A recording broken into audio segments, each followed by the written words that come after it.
신영복 교수가 강의라는 책 제목의 책을 출판하고 난 뒤에 책에 대한 이야기를 나누는 텔레비전 교양 프로에 출연한 적이 있습니다. 그 출연을 해서 이런 말을 하는 것을 들은 적이 있습니다. 그는 전철을 타면 전철에 탄 사람들이 이렇게 둘러보면 대략 얼굴을 보면 몇 정거장쯤 어느 역쯤 가서 내릴 거를 가늠해 볼 수 있다고 합니다.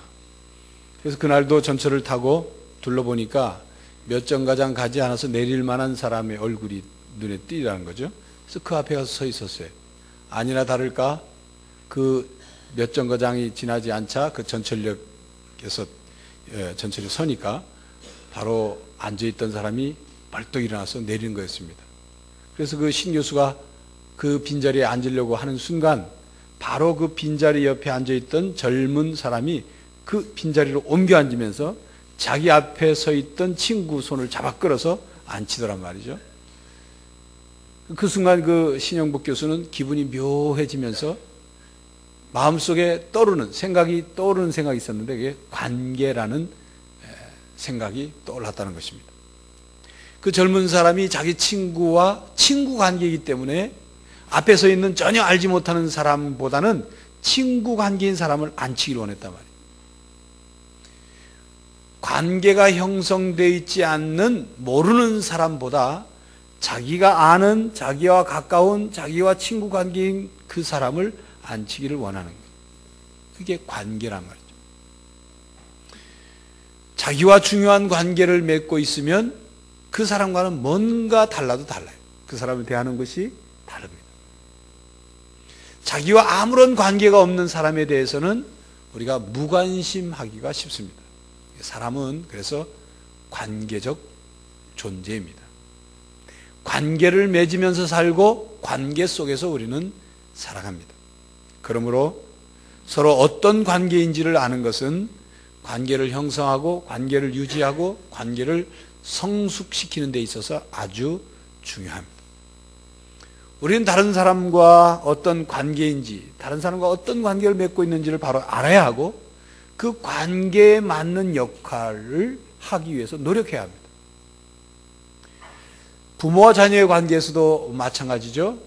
부모는 자녀와의 관계에서 자신이 부모라는 사실을 알아야 돼요. 그래서 부모로서의 역할을 감당해야 하는 것입니다. 그런데 그 부모가 자녀와의 관계에서 부모의 역할을 하지 않고 양육하려고 하지 않고 양육에 필요한 어떤 노력을 하지 않고 자녀를 낳아서 자녀를 무슨 껌파리를 앵벌이를 시킨다든지 아니면 국어를 시킨다든지 또 요즘엔 아직도 인도나 태국 같은 데는 자녀를 내다 파는 부모가 있어요. 조그만 딸 아이를 율락가에다 내다 팔고 돈을 받고 또 남자아이는 어디 일꾼으로 내다 파는 그런 부모들이 있습니다. 그런 것처럼 부모로서의 역할, 부모로서 해야 될 일들을 감당하지 않고 자녀들을 그렇게 돈 주고 내어 판다면 그 부모와의 관계에서 자녀는 기대할 것도 없는 거죠. 행복을 기대할 수가 없는 것입니다. 스승과 제자와의 관계에서도 마찬가지죠. 제자는 스승을 존경하고 스승은 제자에게 올바른 가르침을 가르쳐서 거기서 교육이 일어나야 돼요.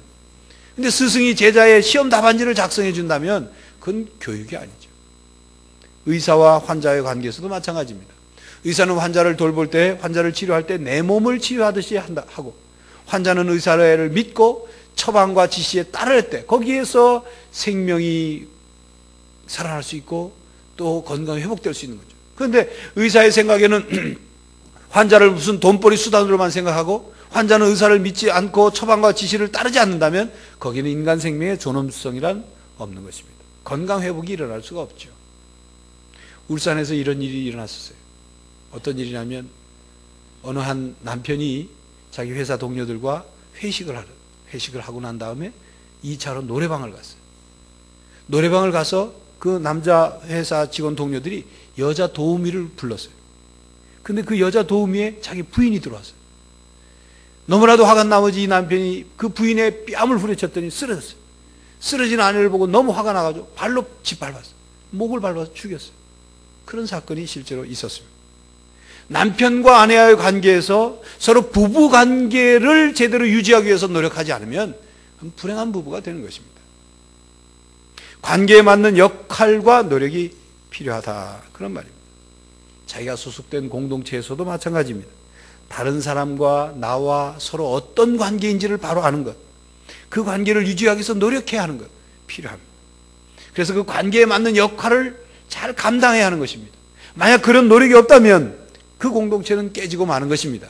만약 그런 노력이 없다면 그것이 가정이든 교회든 사회든 국가든 희망이 없는 것입니다. 사람이 얼마만큼 성숙한 사람이냐, 그것을 알려면 그 사람이 자기 자신에 대해서 얼마나 바로 알고 있고 또 잘 분별하면서 살아가느냐 하는 그것을 보면 알 수 있고, 또 그 사람이 다른 사람과 어떤 관계를 맺으며 관계를 잘 이루고 형성하며 살아가고 있느냐, 그것을 보면 알 수 있어요. 얼마만큼 성숙한지를 알 수 있습니다. 공동체도 마찬가지입니다. 어떤 공동체가 얼마만큼 성숙한 공동체인가, 얼마나 좋은 공동체인가를 알려면 그 공동체 안에 소속된 사람들이 어떤 관계를 형성하며 살아가고 있느냐, 좋은 성숙된 관계를 형성하기 위해서 그 공동체 사람들이 노력하느냐 안 하느냐, 그걸 보면 알 수가 있다는 것입니다. 본문 말씀 고린도전서 12장이죠. 12장 25절 27절까지 말씀 앞에 12절에 보면 몸은 하나인데 많은 지체가 있고 몸의 지체가 많으나 한 몸인과 같이 그리스도도 그러하니라, 이런 말씀이 있습니다. 이런 말씀을 통해서 우리가 알 수 있는 것처럼 그리스도의 몸으로서의 교회는 하나라는 것입니다. 그 하나인 그리스도의 몸 안에는 또 다양한 지체를 가지고 있다. 그것이 고린도전서 12장에서 우리에게 말씀하는 내용이에요. 그런데 문제는 교회 안에 여러 지체들이, 다양한 지체들이 있는데 그 다양한 지체가 문제입니다. 그 문제는 바로 그 교회의 다양성, 이 다양성 때문에 교회가 어려움이 있을 수 있다는 거예요. 고린도 교회가 그런 모습을 전형적으로 보여주는 교회였습니다. 당시 고린도 교회는 여러 파벌로 나뉘어져서 분쟁하고 있었습니다. 그 원인은 인간적인 관점에서 지도자들에 대한 지나친 집착이었어요. 고린도 교회를 처음 설립한 사도 바울을 지지하는, 추종하는 사람들, 철학적 지식이 풍부했던 아볼로라는 지도자를 추종하는 사람들, 예수님의 수제자인 베드로를 추종하는 사람들, 어떤 사람은 이 사람도 저 사람도 아니고 우리는 오직 그리스도에게만 속했다고 주장하는 그런 사람들이 고린도 교회 안에서 각각 파벌로 나뉘어져 있었습니다. 그래서 서로 자기들의 파벌을 자랑하고 분쟁을 일삼았어요. 그리고 그들이 누구에게 세례를 받았느냐, 이것에 굉장히 신경을 썼는데, 그래서 신입 교우들이 오면 자기 세례를 베풀어서 자기 편이 되도록, 자기 파벌이 되도록 노력했다는 것을 쉽게 우리는 성경을 통해서 짐작할 수 있습니다. 이런 고린도 교회 문제를 해결하기 위해서 사도 바울이 고린도 전서를 썼습니다. 그래서 고린도 전서에서 하나 되도록 하는 말씀을 계속 되풀이합니다. 그러면서 12장에 와서는 교회는 그리스도의 몸이고 그리스도의 몸에는 많은 다양한 지체가 있다.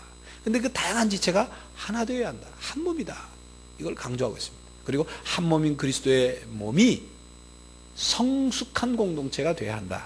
바로 그렇게 말씀하고 있습니다. 몸이 건강해야 하듯, 몸이 성장해야 하듯, 몸이 성숙해져야 하듯, 교회도 건강해야 하고, 교회도 성장해야 하고, 교회도 성숙해야 한다는 것이 오늘 말씀입니다. 그렇다면 오늘 본문 말씀을 통해서 우리가 한 몸임을 알고 성숙한 교회가 되기 위해서 바로 우리가 무엇을 어떻게 하라고 말씀하고 있습니까? 첫째로 교회는 서로 같이 하여 돌아보라, 그렇게 말씀합니다. 오늘 본문 25절에 말씀합니다. 몸 가운데서 분쟁이 없고 오직 여러 지체가 서로 같이 하여 돌아보게 하셨으니, 그렇게 말씀합니다. 하나님은 교회 내의 분열과 분쟁을 원하지 않으십니다. 하나님은 그리스도의 몸인 교회가 나뉘어지는 것을 원하지 않습니다.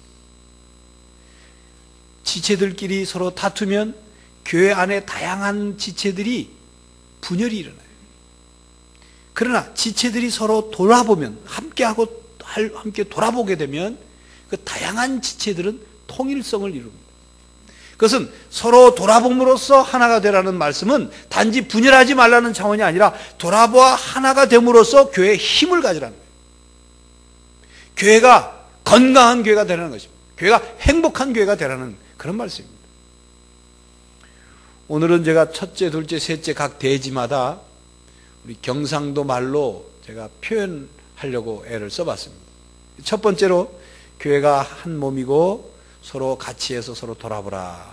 이런 말, 이런 뜻을 품고 있는 말이 있는데 그 말이 뭐냐면 우리가 남이가 하는 소리입니다. 우리가 남이가. 한번 따라하겠습니다. 우리가 남이가. 여러분 우리가 남이가 이런 말을 언제 합니까? 어떤 때 합니까? 예? 우리가 한 식구일 때, 한 솥밥을 먹을 때, 예? 우리가 남이 아니라 우리가 서로 챙겨주고 돌봐주고 서로 책임져주고 서로 사랑하고 하는 그런 관계가 아니냐라고 그런 말을 할 때 우리가 남이가 그러죠. 이것이 잘못 지방색을 나타낸다든지 어떤 파벌만을 위한다는 이 표현이 안 좋지만 그러나 신앙적으로 성경적인 뜻을 갖고 이런 말을 하고 이런 자세를 가지면 아주 바람직한 것입니다. 우리가 그리스도의 한 몸이기 때문에 우리가 다양한 다른 지체이지만 한 몸이기 때문에 서로 함께하고 서로 돌봐야 하는 그런 관계 아니냐. 우리가 남이가 그런 말입니다. 교회 여러분 기억하십시오. 우리는 한 형제자매입니다. 그리스도의 몸의 한 지체입니다. 한 몸입니다. 그리스도의 한 몸임을 기억하는 여러분들이 되시길 바랍니다. 둘째로 함께 고통을 나누어야 합니다. 성숙한 교회가 되기 위해서 고통을 함께 나눌 수 있는 그런 관계가 되어야 합니다. 본문 26절 상반절에 보면 만일 한 지체가 고통을 받으면 모든 지체도 함께 고통을 받고 라고 말씀합니다. 우리는 서로 고통과 기쁨을 함께 나눌 때 서로를 돌보는 것을 확인할 수가 있어요. 아, 저 사람을 내가 돌보고 있구나. 저 사람이 나를 돌봐주고 있구나 하는 것을 확인할 수가 있습니다. 그만큼 고통을 함께하는 것은 우리 삶에 아주 중요합니다. 단편소설가인 오헬리라는 유명한 작가가 있는데 그가 쓴 강도와 신경통이라는 제목의 소설이 있습니다. 어느 날 강도가 어느 집에 들어갔어요. 권총을 들고 들어가서 손들어! 하고 소리를 쳤습니다. 잠을 자고 있던 주인 부부가 깜짝 놀라가지고 일어나서 남자 주인이 왼손을 이렇게 듭니다. 강도가 오른손도 들어! 오른손을 못 들고 이 주인은 왼손만 더 듭니다. 오른손도 같이 들으니까 쏴버린다! 협박을 해요. 그러니까 주인이 벌벌벌 떨면서 사실은요 제가 오른쪽 손이 신경통이 있어서 오른손을 못 듭니다. 그런 말을 하는 거예요. 그랬더니 이 강도가 신경통? 그러더니만 젠장 나도 신경통 때문에 이 짓을 하고 있는데 그러다는 거죠. 이 사람이 강도가 신경통 때문에 이 험한 일을 못하니까 권총 들고 귀금속이나 이 돈을 빼앗는 일만 한 거죠. 그러더니 이 강도가 신경통 때문에 총을 들여대고 들으라는데도 못 드는 주인을 쳐다보고서 연민의 정이 시작된 거예요. 그래서는 강도가 자기가 지금 뭐하러 이 집에 들어왔는지를 잃어버렸어요. 자기가 누구인지를 강도라는 사람을 잊어버리고는 신경통? 그러더니만 둘이 이제 신경통 얘기가 시작된 거예요. 심하게 아플 때는 어떻게 하냐니 무슨 약을 썼냐는지 얼마 동안 앓았냐는지 얘기가 막 주고받아요. 얘기하다가 이 주인도 이제 벌벌벌 떨던 주인도 마음이 이제 녹아가지고 강도하고 서로 신경통 얘기를 막 주고받습니다. 옆에 있던 부인은 가서 차를 끓여서 대접하라고. 그래 밤새도록 신경통 얘기를 나누다가 그리고 멋쩍게 헤어졌다는 그런 소설 내용이 강도와 신경통이라는 단편소설입니다. 우리가 서로 고통을 나누고 약점을 나눌 때 강도는 더 이상 가해자가 아니고 주인은 불안과 두려움에 떠는 피해자가 더 이상 아닙니다. 서로의 고통을 아픔을 이해하고 동정할 때 강도와 주인이 하나가 되는 그런 장면이죠. 누구든 함께 고통을 나눌 수만 있다면 아무리 관계가 험악한 관계일지라도 가까워질 수 있다는 것을 가르쳐주는 그런 교훈의 소설입니다. 서로 아픔을 같이 나누는 현장에 사랑과 이해가 있습니다. 아픔을 나누지 아니하는 곳에는 사랑이란 있을 수 없습니다. 아무리 죽고 못 살다고 한 부부일지라도 서로 고통과 아픔을 함께 나누지 않으면 거기엔 사랑은 없는 것입니다. 주님은 우리 인생과 같은 그런 우리를 위해서 이 땅에 오셨어요. 그래서 함께 고통의 삶을 사셨습니다. 우리의 인간을 이해하고 사랑하고 도와주셨습니다. 우리처럼 유혹을 받으시고, 우리처럼 시험을 당하시고, 우리처럼 슬픔을 겪으시고, 우리처럼 외로움을 겪고, 우리처럼 고통을 겪으셨습니다. 주님께서 이 땅에 오셔서 인간이 되어 오셔서 우리와 함께 하신 그런 삶을 표현해 주는 아주 적절한 단어가 있는데 체휼이라는 단어입니다. 체휼한다, 체휼하다는 뜻은 함께 느끼고 함께 고통을 겪는다, 그런 뜻이에요. 히브리서에 있는 말씀처럼 주님은 우리의 연약함을 체휼하지 아니하시는 분이 아니요, 우리의 연약함과 고통을 함께 느끼고 함께 고통을 겪으시는 주님이시다, 그런 말씀입니다. 그래서 주님은 우리의 고통과 슬픔을 보시고 슬퍼하시고 또 민망해하시고 그리고 통분히 여기셨습니다. 교회 여러분, 우리가 고통당할 때 주님이 함께 하심을 믿으시기 바랍니다.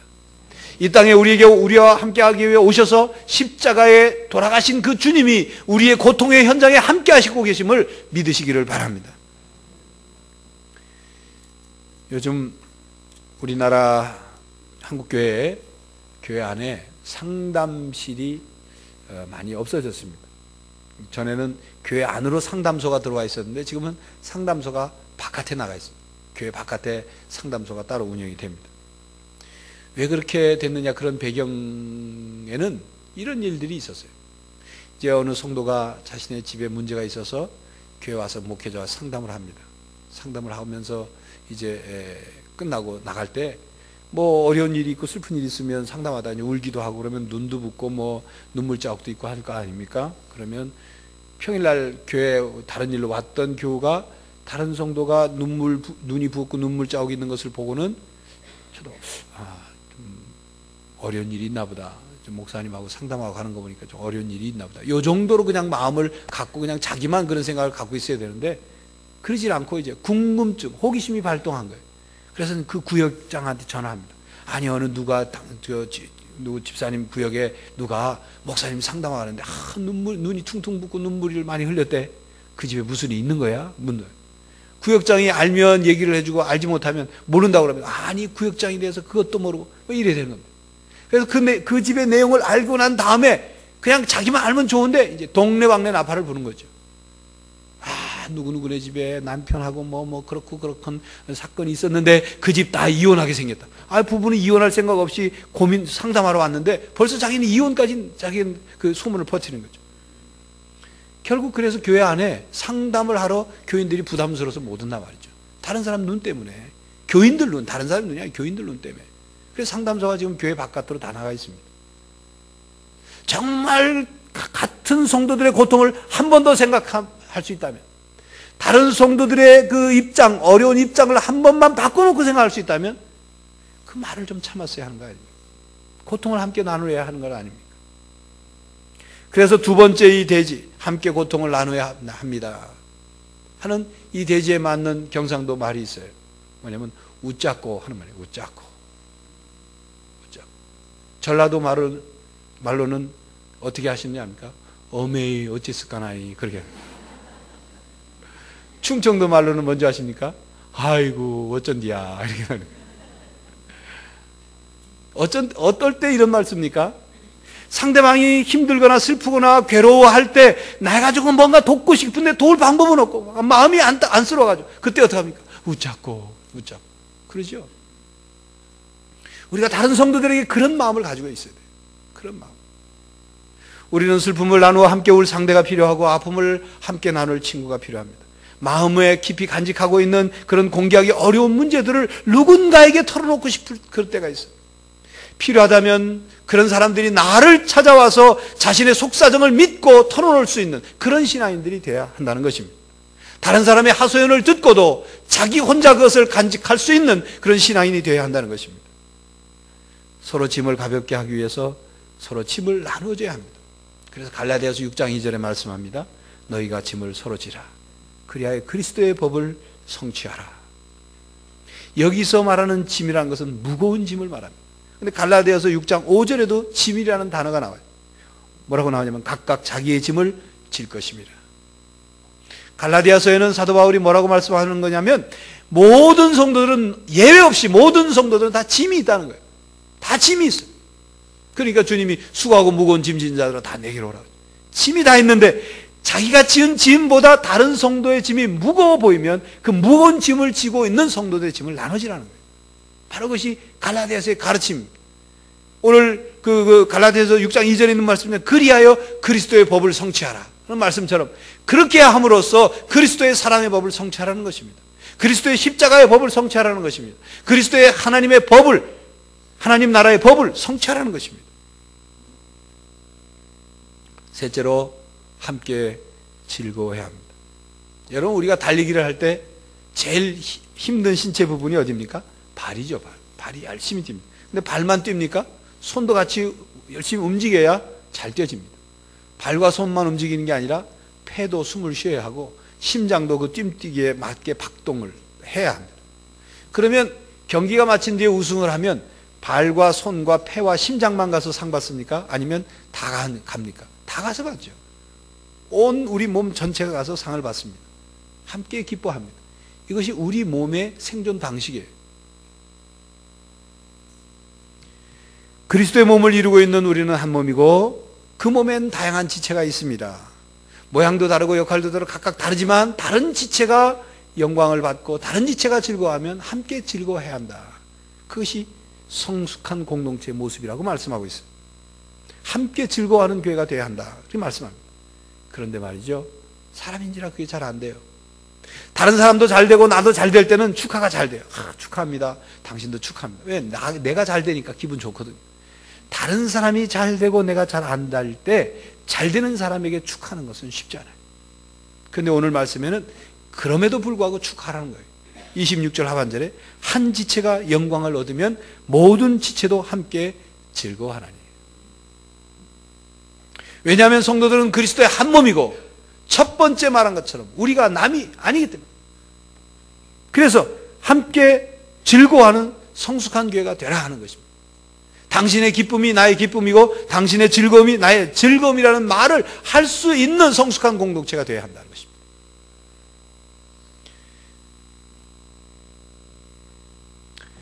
그런데 우리가 교회 생활을 하면서 서로 잘 되는 것에 축하하기는커녕 때로는 배아파하고 자신과 다른 일을 끊임없이 비교하고 시시각각으로 서로를 의식하며 경쟁하며 살 때가 있습니다.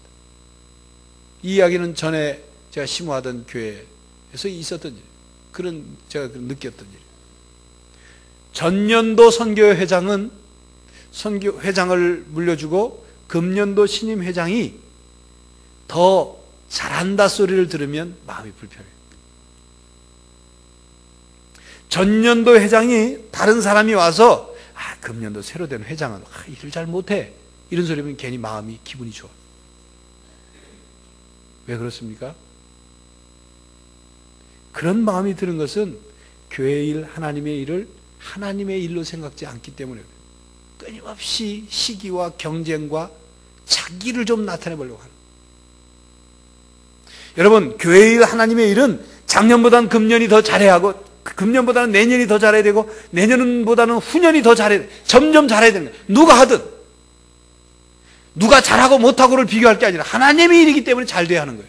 그렇게 하나님께 초점을 맞춰야 되는데 그렇게 초점을 맞추지 않고 자기 자신에게 초점을 맞추니까 누가 나보다 나은 것 같으면 불편하고 배 아파하고 내가 좀 낫다고 너가 남이 얘기하면 기분이 좋아서 으쓱하고.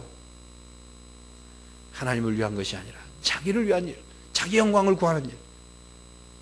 다른 성도들이 칭찬을 들을 때 질투하는 마음, 자기 마음속에 묘한 어떤 갈등이 생긴다면 그것은 하나님께 초점을 둔 게 아니라 자기 자신에게 초점을 두고 있다는 것을 우리는 깨달아야 합니다. 자기 영광을 구하는 것입니다. 자기 중심적인 마음 때문에 누구든지 나보다 더 잘나면 안 되고 누구든지 나보다 더 뛰어나면 안 되고 누구든지 나보다 더 잘 나가면 안 되는 그런 마음이 생기는 것입니다. 신앙생활은 경쟁이 아닙니다. 칼빈 밀러라는 사람이 있는데 기독교 영성에 아주 좋은 책들을 많이 쓴 분입니다. 그런데 그분도 해방된 영혼이라는 책에서 자신이 옛날 시기심과 자존심 때문에 괴로운 시절을 보냈던 그 시기심과 자존심을 정리하지 못해서 힘들었던 시절을 솔직하게 기록하고 있어요. 그 책에서. 그분이 목회하고 있을 때 자기 교인과 자기가 자기네 집을 이제 동시에 팔려고 내놓은 때가 있었답니다. 외국 그 목회자들은 주중에 다른 직업을 갖고 있는 경우도 있고 하니까 자기 집을 갖고 있었나 봐요. 그 집을 팔려고 동시에 내놨는데 교인 집은 3일 만에 팔리고 자기 집은 1년이 돼서 겨우겨우 돼서야 집이 팔렸단 말이죠. 그런데 들려오는 소리를 들어보니까 다른 성도들이 그 집에 가가지고 아유 어떻게 해서 집이 그렇게 빨리 팔렸냐고 물으니까 그 성도가 예 제가 하나님께 맡겼죠. 맡기고 기도하니까 금방 팔리대요.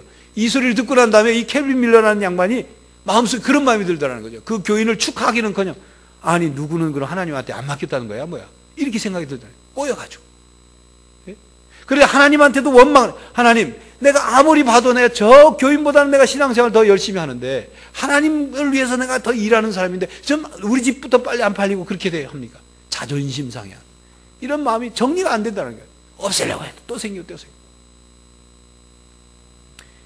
교인의 집이 먼저 팔려나간 것에 대해서 진정으로 축하하고 기뻐하지 못한 자신을 발견하면서 힘들었던 모습을 솔직하게 고백하고 있습니다. 사실 그런데 그것이 우리의 모습입니다. 저와 여러분의 모습입니다. 우리의 신앙생활의 현주소입니다. 주님의 이름으로 사랑합니다 하면서도 어떤 결정적인 순간에는 비교하고 결정적인 순간에는 경쟁하고 결정적인 순간에는 내가 좀 낫지 않으면 마음이 편치 않는 그런 마음을 우리들이 갖고 살아갑니다. 항존직 선거를 하면 장로 선거나 안수집사 선거나 권사 선거를 하고 나면 생기는 일들 가운데 한 가지는 피택되지 못한 당선되지 못한 성도들 가운데 시험에 드는 경우들이 있다는 거죠. 사람이기 때문에 그럴 수 있습니다. 제 생각엔 하나님도 그 마음을 이해하실 줄 압니다. 뭔가 좀 나도 장로가 되고 안수집사가 되고 권사가 돼서 열심히 하고 싶어하는 그런 마음 그건 이해가 됩니다. 그런데 그 마음을 오래 갖지 말아야 돼요. 시험들은 그 마음을 오래 갖지 말아야 돼요. 빨리 처리를 해야 됩니다. 그 처리를 하지 않으면 그 생각의 늪에 빠지게 되면 자존심 상해서 못 견뎌요. 또 피택된 사람들의 허물을 자꾸 보는 거야. 아이고 나보다도 못한데 뭐 장로 됐네 뭐 안수집사 됐네 자꾸 비교를 하게 돼. 하나님에 대해서 원망하는 마음을 갖는 거예요. 하나님 내가 이렇게 했는데 나한테 이렇게 할 수 있습니까? 이렇게 원망하는 지경까지 이르게 된단 말입니다.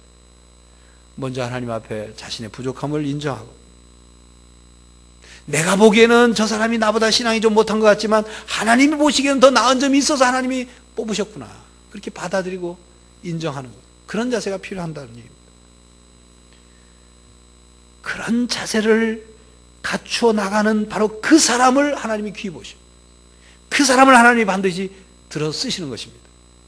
신앙생활은 경쟁이 아닙니다. 비교도 아닙니다. 이러한 우리의 신앙의 자세, 나는 비록 안 됐지만 다른 사람이 즐거워하고 영광을 얻을 때 축하하는 그 마음의 자세를 경상도 말로 표현할 수 있는 말이 있어요. 무슨 말이냐면 난 개안타. 그러세요. 난 개안타.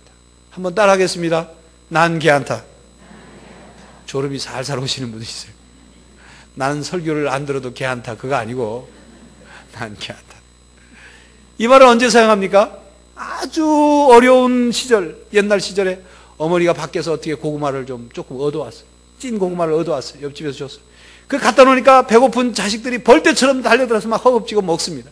근데 그 중에 큰 딸이라고 조금 철이 들었다고 엄마를 힐끗 쳐다보니 엄마, 고구마 같이 잡수세요. 그럼 엄마가 뭐랍니까? 그래, 이것들아. 나한텐 먹으라 소리도 안 하고 그러지 않죠? 엄마가 뭐래? 난 개안타. 난 많이 묵었다. 그러죠. 너희들 많이 먹어라. 이게 어머니식 사랑 아닙니까? 사실 근데 이 어머니식 사랑은 십자가의 사랑과 그 맥이 같아요. 십자가에서 예수님께서 나는 고난받고 나는 죽어도 괜찮다. 나는 저주를 받아도 괜찮고 너희들이 살 수만 있다면 구원받을 수 있다면 내가 기꺼이 십자가에 죽겠다. 그게 주님의 십자가 사랑 아닙니까? 어머니 사랑이 그거 아닙니까? 나는 못 먹어도 너희들이 배부를 수만 있다면 너희들이 허기진 배를 채울 수 있다면 난 괜찮다. 난 괜찮다. 여러분 아버지보다 아들이 더 잘났다고 말을 하면 그 말을 듣는 아버지가 화를 내지 않습니다. 기분이 좋아서 입이 귀에 걸려요. 청출어람이라는 사자성어가 있어요. 푸른 빛은 쪽에서 나왔지만 쪽보다 더 푸르다. 그러니까 스승보다 제자가 더 낫다. 그런 말은 스승이 있고 제자가 있는데 다른 사람들이 제자가 스승보다 훨씬 낫다고 그러면 거기서 화를 내는 스승은 덜 떨어진 스승이에요. 그런 제자가 칭찬받을 때 기뻐합니다. 왜요? 내가 잘 가르쳤으니까 제자가 훌륭히 됐구나. 기뻐하죠. 나는 좀 못났다고 얘기를 들어도 아들이 잘났다고 얘기를 듣는다면, 나는 좀 못났다고 하더라도 제자가 잘 됐다고 말한다면 난 괜찮다. 나는 그런 소리 안 들어도 난 괜찮다. 그 마음, 그런 마음을 우리가 가지고 신앙생활 할 때 성숙한 공동체를 이룰 수 있는 것입니다. 바로 그것이 하나님을 위한 마음을 갖게 되는 것입니다. 성경에 나오는 인물 가운데 그런 마음으로 다른 사람을 세워준 사람이 있어요. 다른 사람이 잘 되는 것을 격려하고, 다른 사람들이 자신보다 훌륭하게 되는 것을 끝까지 옆에서 돕고, 다른 사람이 영광을 얻는 것을 정말 진심으로 축하한 사람이 있어요. 구약에는 요나단이라는 인물이 있고 신약에는 바나바라는 인물이 있어요. 요나단은 다윗을 그렇게 세워줬어요. 바나바는 그렇게 바울을 세워줬어요. 교회 여러분, 우리 교회 안에 요나단과 같은, 바나바와 같은 그런 신앙인들이 많아지기를 간절히 바랍니다. 우리는 창세기에 보면 최초의 살인자인 가인과 또 그 동생 죽임을 당한 아벨 얘기를 합니다. 성경에는 가인과 아벨이 어떤 대화를 나눴는지는 자세히 기록하고 있지는 않지만, 우리는 그 둘 사이에 그 어떤 주고받은 이야기를 충분히 이렇게 꾸며볼 수가 있어요. 형의 제사가 연락되지 않자 형이 몹시 표정이 안 좋습니다. 울그락불그락해요. 동생 아벨이 형에게 말합니다. 형, 어떻게 하면 좋아? 하나님께서 내 제사는 받아주고 형 제사를 안 받아줬으니 어떻게 하면 좋아? 그때 형 가인이 그 울그락불그락하고 한 그런 모든 정황을 보면 이렇게 말했을 것입니다. 야, 너 지금 나 열받은데 지금 나 불 지르는 거야 뭐야?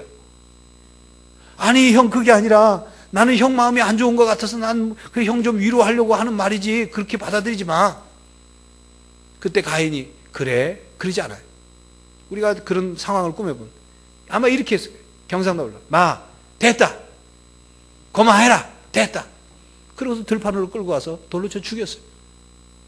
사실은 형 가인이 동생 아벨에게 이렇게 말했어야죠. 형 제사를 하나님이 안 받으셔도 어떻게 형 하나지. 형 가인이 동생에게 뭐라고 얘기합니까? 난 괜찮다. 네 제사라도 하나님이 받아줬으니 감사하지. 난 하나님께 다시 제사 드리면 되지. 이렇게 말했어야 옳은 건 아닙니까? 제가 지나온 목회 경험 중에 도림교회에 있던 어느 모 여집사님 기억이 납니다. 한 해 동안에 감사할 일들을 한번 적어서 내보라고 했었는데, 그 적어서 낸 내용 중에 아주 그분이 참 배우지도 못하고, 그분이 어떤 분이냐면 여름에는 옥수수를 미역해서 쪄서 팔고 겨울에는 오뎅을 끓여가지고 국물을 팔고 하는 그런 집사님, 배우지도 못하고 그래서 맞춤법도 잘 안 맞아요. 근데 아주 기도 제목, 감사 제목이 굉장히 많습니다. 근데 그 중에 하나 기억나는 것은 이런 거예요. 큰 집에 보일러 놓아서 감사드립니다. 자기 남편의 형님인 그 집에 보일러 놓게 된 것 감사합니다. 그렇게 썼어요. 그랬어요. 자기의 형님네 집에서 형님네 집에는 연탄을 놓는 집인데, 아침 새벽같이 일하러 가가지고 밤늦게 돌아오는, 낮에 누가 연탄불을 갈아줄 사람이 없는 거예요. 그러니까 연탄불이 매번 꺼지죠. 그 추운 겨울에 들어와서 그때서야 연탄불을 피워가지고 연탄하고 위에 연탄을 넣고 잠을 자면 새벽녘이 돼서야 미직지근해 오는 거예요. 채 뜨뜻해지지도 않은 그런 방을 두고 또 새벽같이 일어나서 나가. 자기 집은 보일러가 있어서 뜨뜻하게 돌아가는데 형님 집은 그렇게 춥게 지낸 것을 너무 안타까워한 나머지, 그러던 가운데 큰 집에 보일러가 놓으니까 너무 감사한 거예요. 그래, 하나님 큰 집에 보일러 놓게 해주셔서 감사합니다. 사실은 이것이 우리 성도들의 마음이어야 합니다. 우리가 성도들이 다른 성도의 고통과 어려움을 정말로 안타까워하고 그 성도가 정말 잘 되는 것을 기뻐한다면 그 신앙이 감사의 신앙으로 승화되는 거예요. 하나님 감사합니다. 하나님, 저 어떤 성도 너무 아픈데, 너무 힘든데, 너무 고통스러운데 그 집에 자꾸 일이 잘 안 됩니다. 하나님, 그런데 그 집에 조금 좋은 일이 생겼어요. 하나님, 그 집에 좋은 일이 있어서 감사합니다. 기도 응답해 주시니 감사합니다. 기도 들어주십시오. 좀 도와주십시오. 평안을 주십시오. 사도 바울은 자신이 편지를 쓰는 그 받는 교회마다 꼭 이렇게 썼어요. 내가 너희를 인하여 하나님께 감사한다. 너희들의 믿음이 자라는 것, 너희들이 잘 된다는 소문을 들으니까 하나님께 감사한다. 그 고백을 하고 있습니다. 우리가 다른 성도들을 축하하고 다른 성도의 즐거움을 함께 즐거워할 수 있는 것, 감사의 신앙으로 나갈 때입니다. 교회 여러분, 이런 이야기를 들어본 적이 있으실 겁니다. 어떤 사람이 죽어서 지옥과 천국을 갔는데 지옥에서는 식사 때 밥이 나왔는데 보니까 밥 숟가락과 젓가락이 길더라는 거죠. 옛날에 들어본 적이 있을 거예요. 그래서 지옥에서 어떻게 먹습니까? 퍼가지고 긴 숟가락으로 밥을 퍼가지고 자기가 먹으려고 하니까 이게 들어갑니까? 계속 엉뚱한 데로 가죠. 그러니까 지옥에 있는 사람들이 밥 먹는 모습을 보니까 밥은 하나도 못 먹고 밥만 퍼가지고 무슨 아수라장이란 말이죠. 천국을 갔더니 천국에서도 식사가 벌어졌는데 식사 시간에 역시 긴 숟가락 젓가락이 나왔더래요. 천국에 있는 사람들은 밥을 먹는데 퍼가지고 자기가 먹으려고 하는 게 아니라 누구예요? 다른 사람을 먹여주더란 말이죠. 먹을 수 있다는 거예요. 여러분, 식사 시간에 긴 숟가락을 가지고 나는 못 먹어도 넌 먹어야 된다 하고 먹여주면, 서로 그렇게 되면 그건 행복한 천국이 되는 거예요. 온통 내 생각만으로 가득 차면 내 마음엔 천국이 임할 수 없습니다. 그렇습니다. 교회에서 천국의 맛을 볼 수 있어야 합니다. 교회가 천국의 모습을 보여줘야 합니다. 천국을 이뤄가야 하는 것입니다. 예수님 안에서 서로 세워준다는 것은 무엇입니까? 서로 고통을 나누고 서로 기쁨을 정말 축함으로써 함께 교제하는 가운데 천국의 맛을 보고 천국의 모습을 보여주고 천국을 이뤄가는 것 아니겠습니까? 교회 여러분, 우리 교회가 금년 한 해 우리의 이 교회의 모습이 더 성숙해져서 천국의 맛을 느끼고 보여주는, 서로 세워주는 성숙한 교회가 되기를 간절히 바랍니다. 기도하겠습니다. 하나님, 우리가 그리스도의 한 몸인 것을 늘 깨닫고 그 관계를 유지하며 살게 하시고 서로 고난을 나누고 기쁨을 기쁨으로, 즐거움을 즐거움으로 축하할 수 있는 성숙한 신앙인들이 되게 하여 주시옵소서. 예수 그리스도의 이름으로 기도하옵나이다. 아멘.